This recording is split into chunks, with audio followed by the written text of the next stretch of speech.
hello. Yeah, we are here, Eterna. We got your phone call. Thank you. And welcome back to the game. And if you close your eyes and take a look at the drafts, you will think that Fnatic Onic's draft is much more of a geekfam draft because of this Khalid roam. Does it almost feel like nothing changed at all?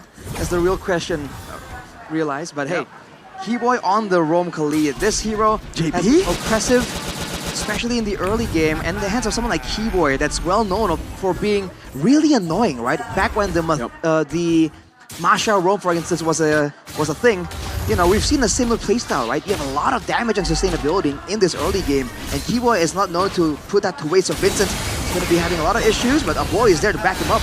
Yeah, Boy able to dish out some damage. Keyboy was stunned up earlier too, but it's a Khalid. You can always just regen back up. That's the strength of the Khalid. Yeah, mid-prio as well, given to Fnatic Onic for the emblems, Arashi. Bargain Hunter for CW wants to scale up faster. Chidera was trying to bully him in the lane, actually. Gonna be a bit more aggressive. The Wilderness Blessing in the hands of Keyboy is just so annoying, man. You're gonna see him zoom around, just sliding on the sands again and again. Whereas on the other side, Baloyski, this is not the hero that we expect him to be using, right? Just a straightforward front tank. We think of Baloyski as a bit more of a playmaker. Exactly. Now he's able to do so, only running the tenacity with the vitality for that Hylos. Yeah. Wait. W getting bullied, has to flicker away, and Chidera has that damage to bully away the Natan. And now CW, he loses prio up top. He has to go back and catch the wave. That's the aggressive emblem value he's getting. In the mid lane though, again, a boy, back then the Faramis used to be a signature pick, but with the Faramis kind of dropping down in prio here, we've already seen it being as oppressive as it used to be. In the early game though, Sans' damage on the low Yi, definitely nothing to sneeze at, but Rez, Nice Urge coming out, Veldora, pops in Earth Shatter. Ooh, now with the Fracture, Veldora able to flicker out to safety. Baloyski pops in Revitalize, and that's another realm of a boy! Out sustaining the damage of Fnatic Onic and getting the dub. Rez down, Vincent on the turtle. Another realm saves them. They're able to set their sights, lay claim on this turtle, uncontested. Keyboy will be there. Watch it out, Chidera! What? Chidera? Surprise, surprise! Beatrix, Chidera is back. Man, what was that? The whole time in the regular season, Chidera's the passive player. Weak side. He just plays weak side, he farms up. What is this, dude? CW's getting beat up. We forgot Chad era in the playoffs. It's a different look for sure, man. And CW running the weakness finder as well. Definitely not expecting this kind of approach coming in from Chidera. GameFam already getting a bit more of an advantage with the outplays, right? With the way they were able to actually match the early game aggression from Fnatic Onic. If they can keep this up, they have a pretty good pathway to a strong mid game. Actually, it's kind of hard for CW to now traverse his way because the Beatrix will just be such a menace, bullying away. And Baloyski, that's the value you have when you have Hylos in the hands of Baloyski. Could just run forward, just run it down and zone out the players of Fnatic Onic. They look to collapse on Sans. Oh, was that literally a glorious pathway just to poke Sans, just to stun him? That's a petty glorious pathway, but hey, we don't judge BBB. But maybe it's a mind game, right? Baloyski is known to do weird things that end up working out, but look at this diversion. Pixel brush. Oh, okay, they didn't like that poke to Sans. Yep, they just punished him. No poking Sans. Sans was like, you bite, you can chew. And now Keyboy, that's a whole lot of damage to Mirror's Passion as well. Keyboy! Coming out to safety. Meanwhile, that space that he was able to get. Vincent trying to go for the assassination. Keyboy in the bush. Makes him for the stun, unable to go for it. A snipe. Oh my, 1 HP Keyboy! How? Oh my goodness! Oh, there's a lot of snipes happening. It was the Runner's Apathy and now the Suyo in the hands of Vincent. But what do you see now? Arash, what's happening? What's happening? I mean, both teams are just going toe-to-toe. Oh, Chidera is accurate right now, deadly accurate. Fnatic Onic though, again, without a big play, they can't really match the team by potential. Oh, Rez, 4 members on him. The glorious pathway to stun him down too. Wow, they really don't like Rez. 0, 2, and 1. GeekFam go for another setup onto the turtle. It's very rare you see GeekFam able to really out-macro Fnatic Onic. But in regular season, they lost 4 times against GeekFam, so it's not a question. Baloyski again is exerting the pressure towards Kyrie. Now, the Nolan does not have a comfortable time playing this hero. It's funny, man. They just went back to bare down basics. All they did was get a strong frontliner, right? They still want to play front to back, but now they have an actual tank frontliner instead of a Matilda, and now they have Chidera on someone that actually does a ton of damage, the same way we saw CW do in game number 1. And with that, they're able to just zone out Fnatic Onic again and again. Look at the damage! Oh. Luckily, Earthshatter didn't connect, so Keyboy was able to pop in that Raging Sandstorm to escape. Still, though, they're playing strong side Chidera. They've changed. Vincent won't check that bush. Kyrie, so far, he hasn't really been able to mirror the movements of Suyo that well. The Glorious Pathway now placed down on the Keyboy. No one doesn't have the Glorious Pathway, or knowing that he doesn't have the Raging Sandstorm, rather. Poloisky trying to predict that someone will take that diversion, but Fnatic Onic have no members to take it, only Suns.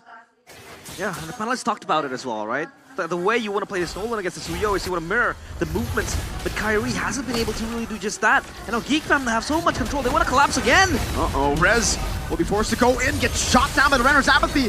Rez with in front of pursuit, but now the Bennett's Rage comes down over. Rez isolated from the team. Jandera picking up the kill. Now NetherRealm coming down as well to help Veldora escape.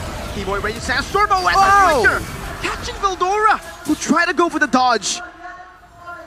A bit of a trade there, but the tower falls to GeekFam. The Suns divergence out.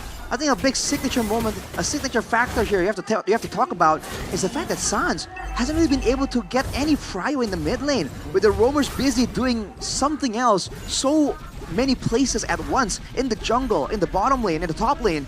These mid laners are kind of stuck in a 1v1, and a boy has been able to get so much more value. He's been able to rotate faster than Suns. We haven't seen a lot of diversions kind of set up by Fnatic Onic just yet. Yeah, that's the biggest question, right? Because the Khalid really wants to enable that prio in the mid lane, get the turtle, but now they're on a risk of losing yet another one. And Fnatic Onic, they want to stumble into this diversion play, unpopped, and now GeekFam, will they be able to defend this?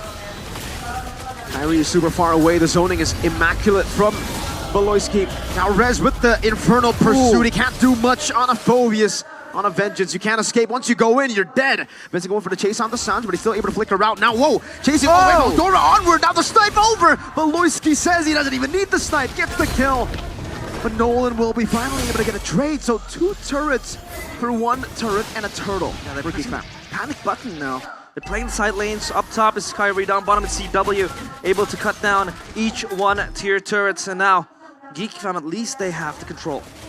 Man, a great adjustment for GeekFam to really be decisive in the neutral objectives. But for Fnatic Onic, the instant decision there to send CW to the bottom side using the diversion and then go for the split. They're able to get 2 turrets because of that play, right? With the Nolan split pushing on the top side. But now, with the mid tower down, GeekFam can use that as leverage to kind of cut off the rest of the map from that mid lane, right? That mid lane turret falling down means faster rotations, even faster than before for GeekFam, and also opens up the jungle. So if Kyrie was just farming up, trying to keep up in levels of Vincent, he's already failing there. Now with the jungle more exposed, it's even more dangerous for him too. BOD completed as well. Glorious Pathway. Raging Sandstorm from Keyboy. Gets out to safety, nothing burnt out really from both sides, just the 2 ultimate CW. Will take the entire Bennett's Rage! Sans, diversion, off angle, good flicker out. Vincent goes for the snipe under the turret. Sans going to be compromised as well. Weird positioning from Fnatic Onic as they get punished. Keyboy with a flicker out though. Nolan in the bottom lane, looking for the tier 2, should be able to get it. So at least it's a trade, 2 kills. CW and Sans for the tier 2. Mishaps for Fnatic Onic. They're off position. The diversion was forced by Sans to pop in front of Beloisky, and CW, he ate all the damage of the Bennett's Rage. And now, thankfully they don't lose that topside turret, but again, they had to pay the price of losing 2 members. And on bottom, at least Kyrie was working on the turret. Turret down for 2 kills. You know, in theory, that's not a really bad trade for Fnatic Onic. Now they're also already available for the next big neutral objective fight. And you can see that Veldora was actually on the bottom side, already going for a push. That's a diversion play to try and catch the rotators, but GeekFam played safe. They rotate in a wide angle, and now you're going to see Kyrie Shaw on the bottom side. Will GeekFam just rush this? No, they're going to take a chill. But now they decide to pull the trigger. Bennett's Rage, yep. They're going to try to blitz this down. Fnatic Onic, do they react in time? No reaction. Free Lord for GeekFam. Well played. Holy smokes, they rush it down. And GeekFam, this is not how you would pan the game to be. For Fnatic Onic though, what are they supposed to do now? Onic, it's about waiting to the late game, I guess. CW, again, only level 11. Again, his items, he's only completed like 2, almost 3 items. So there's a chance for this game to go long enough until he actually scales up, does a lot of damage, right? Rez also gets tankier as time goes on. But again, have to make sure that they play around the surprising moments and not around the neutral objectives. Renner Apathy already towards CW. He popped into Entropy, so... 1v1. Yeah, that's a tier 2 for free in the bottom lane. That's 1v1 happening now. Veldora with the onward, catching Rez again. Infernal Pursuit of the Vengeance now with another realm popped in as well. Chidera just snipes him down with a basic attack. Again, Rez has fallen for the 5th time this game. Keyboy dealing no damage to a boy. He takes it like a man. The Nether Realm proves to be very crucial in the times where they want to fight, and a boy has been using it fantastically. Every time Rez wants to jump in, it's a fantastic Nether Realm from a boy.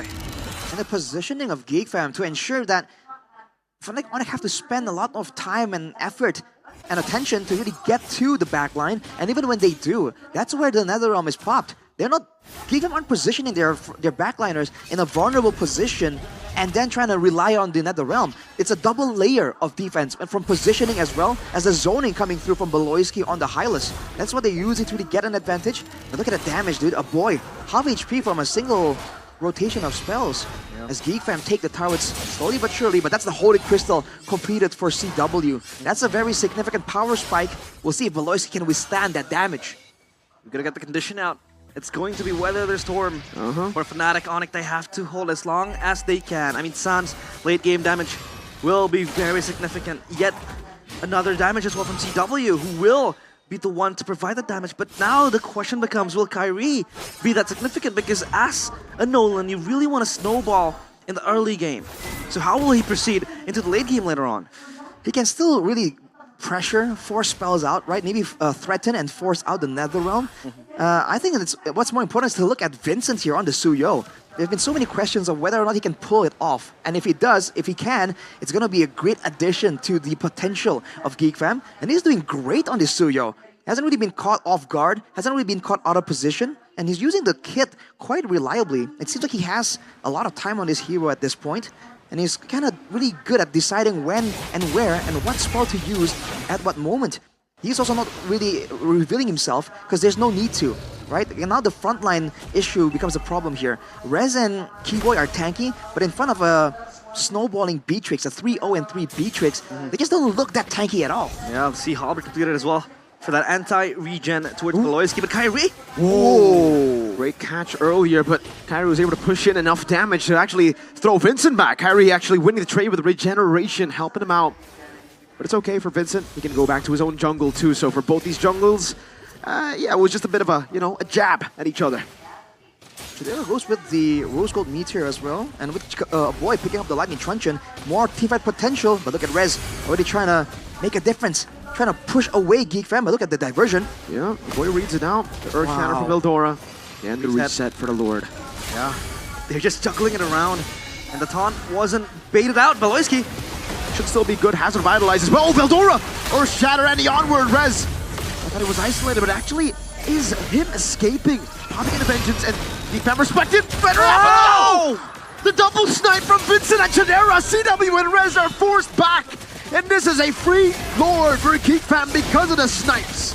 2 hitmans in the family, and that is Vincent and Chidera. Just wanting to snipe down Fnatic Onic, and just because of that single bullet, multiplied by 2, Fnatic Onic scamper away, and they relinquish control of the Lord. In a way, that kind of played okay for Fnatic Onic as well, because the wave was pushing on the top side. The fact that they did not end up going for a risky maneuver there, and they were able to actually protect the top side base turret. It's a small win, but look at Kyrie. What is he doing here? What is he scheming?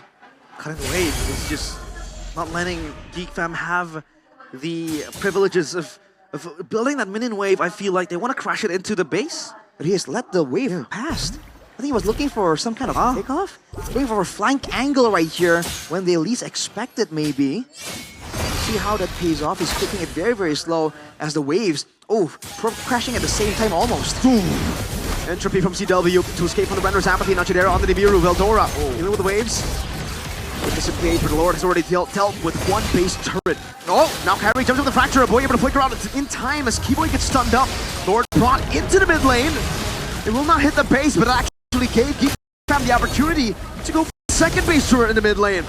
2 base turrets, and it's the far one away from the next neutral objective. It's easy as flipping the palm of your hands and geekfam get it done so easily. Now they have so much comfortability into trying to siege towards Onic's base. And now Fnatic Onic, they have to address the pressure coming in, threatening their base. By all means, they can still try and make use of the diversion to try and deal with this macro play. But man, geekfam has everything working in their favor here in the next neutral objective fight. The team fights, the AoE, the damage output, in the waves. Especially with Beloyski here, has just picked up the Twilight Armor as well. Again, this item was kind of buffed in the last patch, the last big patch. So now, oh man, if Fnatic Onic are trying to match that kind of burst, even onto Beloyski, it won't be that simple any longer. Oof, look at Kyrie though. Yeah, Kyrie's just in the shadows looming. He's not necessarily mirroring the movements of Vincent. I mean, it's way too late to do just that as well. It's down to 16 minutes now. He's just looking for a flank angle. Maybe, you know, Sans can yeet him out with the diversion. But it's so hard for Fnatic Onic now. I mean, Chidera feels like he has aimbot as well with the Renner's Apathy. Yeah. But now that's a full inventory slot for Kyrie with the molecular war. Rez, no mobility. Oh, Bennett's Rage again. The Vengeance is able to keep him alive for a bit. Chidera with the gun down, but it's onto the Vengeance. Now to that, the wall. That is Rez's 6th death, and Keyboy can't do anything about it. No one from Fnatic Onic can deal with that. Another shot. Oh, getting CW. What a read from Chidera. But unfortunately, it was a pixel away, and the Lord should be free again for geekfam. Is this the game-ending Lord? Deathless there, looking to just assassinate CW on the back of the Renner's Apathy. But this Lord, like Mirko mentioned, Arashi, will this be the game-ending Lord? It might as well be, man. There's a lot of damage available for Fnatic Onic with the low Yi with the Natan as well, reaching full items finally. But geekfam have item swaps that they can utilize to really get an edge in the next fight. And not to mention, man, you know, but if you close your eyes, realize does it almost feel like nothing changed. Yeah. geekfam abusing the Netherrealm, playing a front to back, taking it to the late game, and just playing it calm, cool, collected around the neutral objectives. What season is it? It feels so clean, so disciplined, so structural. And now, the bigger test awaits. Will Fnatic Onic hold? The Lord charges in. Glorious pathway used up already. Velder over the Primal Wrath. Oh my god, Rez! Pops over the crown. Now Radiant Sandstorm unable to connect there. Rez will be isolated. Taken now. Winner crown by Keyboy as he goes for the heal, but he will not be able to heal that damage. Again with the Earth Shatter. Veldora catches Kyrie. Sans able to flicker out to safety. CW walks into his demise. geekfam equalize. It's 1-1. The Kings